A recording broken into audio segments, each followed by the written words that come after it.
Hello everybody, and welcome to yet another Trolley Tuesday. This is part one of two for this little car. Now, as I'm sure everyone can see, this is a modern day Lionel Christmas trolley, except this trolley unfortunately does not run. I went to my local favorite train store and was meandering around, bought some new wheel sets for another interurban car that I'm building. You've probably already seen where that wheel set went in a previous video to this. But while I was there, I noticed on the workbench this little guy was sort of buried in the corner, and it was brand spanking new, so I asked them what was up with it, and they told me that unfortunately the board in it went bad, so they swapped it for a brand new one for the customer that was affected with it.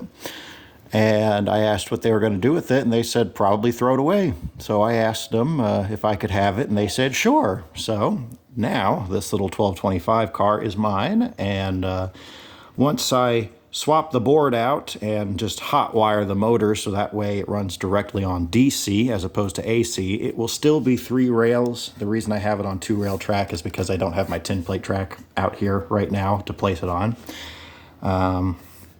But it will run again. But there's one question. So when I got it, I originally had the idea to repaint this into a Dallas Railway and Terminal Company style Birney, which if you've seen my previous videos, you'll have seen the DRNT 186 and 189 models. Those are painted in the original pre-war green, which was the only scheme that the Birneys wore while in Dallas. They did not survive past the post-war period, unfortunately. They were all phased out for the PCC cars, and they had the exact same numbers as the Birneys. They were all 600 numbered. So I was going to do that, but then I watched a couple of more programs that I was gifted recently and on Traction, and I felt inspired to build a freight motor out of this. So here's what I want everyone to know. I'm going to leave it as a Christmas car until the holiday season has passed appropriately enough.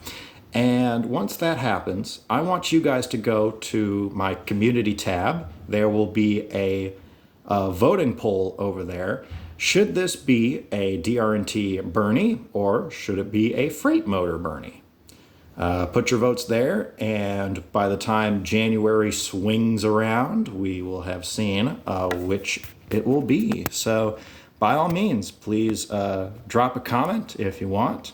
And yeah, we'll see this car in part 2. Catch you guys later.